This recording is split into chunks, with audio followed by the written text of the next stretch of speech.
Добрый день, меня зовут Вечар Валера.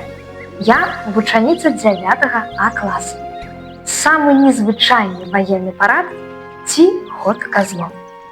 У час Вялікай Айчыннай вайны прайшло нямала парадаў, як урачыстых у вызваленых гарадах, так і сціпла-палявых пры палках і дывізіях.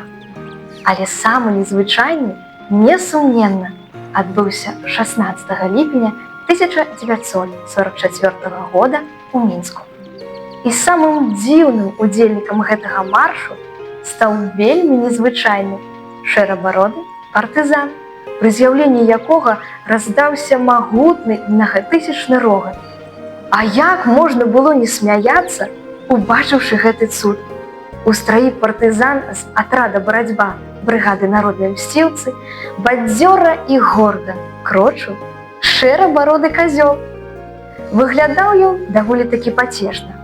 На яго галаве была памятая фуражка нямецкага афіцэра. На грудзях на стужцы красавалася трафейныя нацысцкія ордэны і медалі.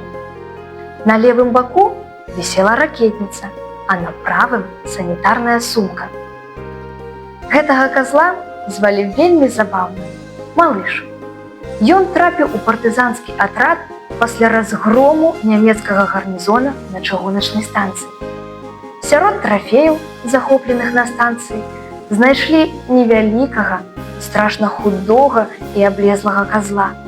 Вось так і з'явілася мянушка Малыш. Казёл Малыш у лесе паздаравеў, ад'еўся і потым нечакана стаў любімцам усяго партызанскага атрада, яго жывым талісманам. Таму, калі казёл Малыш разам з партызанскім атрадам трапіў у Мінск, яго баявыя таварышы вырашылі, што казёл заслужыў права прайсці па вуліцах беларускай сталіцы разам з імі. Спачатку хацелі Малыша паставіць у сярэдзіну строя, прыкрыць ад магчымага гневу кіраўніцтва. Але казёл Малыш валодаў адной асаблівасцю. Яму заўсёды спадабалася ісці наперадзе.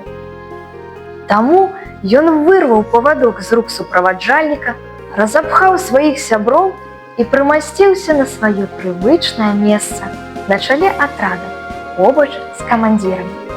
Так ён і стаў адным з галоўных герояў гэтага унікальнага параду. Ход казлом выклікаў усеагульнае захапленне і бурную радасць. Дзякуй за увагу!